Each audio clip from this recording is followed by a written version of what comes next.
Hi there, and before you ask any questions, yes, I moved this so that I could have easier access.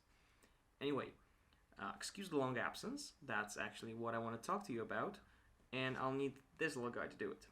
Believe it or not, he's not just for scribbling down nonsense for some cool shots. Anyway, recently I had the opportunity to shoot my first ever film. It was a very low key, no budget thing for school, a short documentary about a band here in Madrid, and I had a lot of fun doing it, but I also learned a lot, mostly through failure actually, either big or small.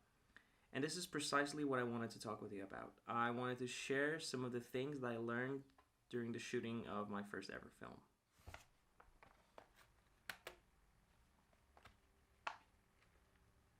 Number one, it was way more chaotic than I thought. Balancing between not directing the band around too much so as not to make the shoot stiff and unnatural, but also not just letting them do whatever and derail the whole thing because we're on a pretty tight schedule. It has taught me to embrace the unknown a little bit. All those little moments where I caught them doing something and it's great material. But at the same time, you can't just do whatever and not have any structure to it. Now, I was the DOP for that thing, so I was mostly concerned with the visual side of the whole endeavor, but I was also in charge of the audio recording for the whole thing. So that brings me to my second point, which is being in charge of both the audio and video, especially when you have a very minimal amount of gear at your disposal. It was stressful and hard, controlling the audio in a rapidly changing and dynamic environment while also taking care of the video and also your horrible imposter syndrome because you have absolutely no experience. Yeah, that was pretty hard.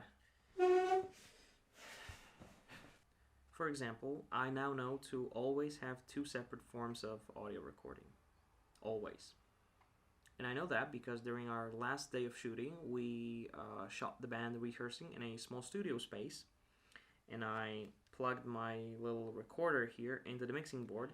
I checked if it wasn't peaking, and then I just let it go through the whole thing. I didn't check it during. And turns out it peaked, and the whole audio is ruined. I had my on-camera microphone on my camera the whole time, so, all is not lost, but still. It's not as good as it would have been.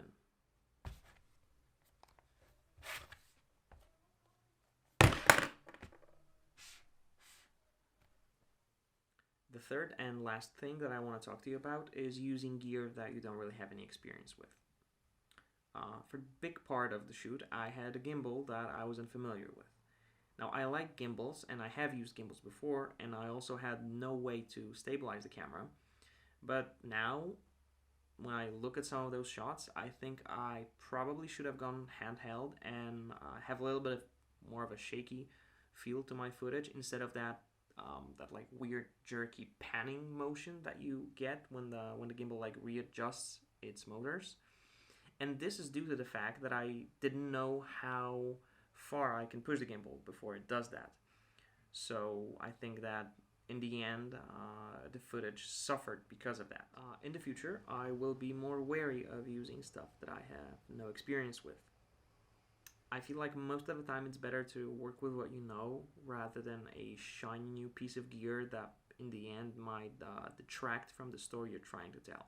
Anyway, just to quickly recap, the three things that I learned during my first film are: 1. Embrace the unknown, but not too much. 2. Always have redundant forms of audio recording. And 3. Don't get distracted by shiny new gear. Okay, that's all for today. I hope I'll be able to show you the film as soon as we're done editing.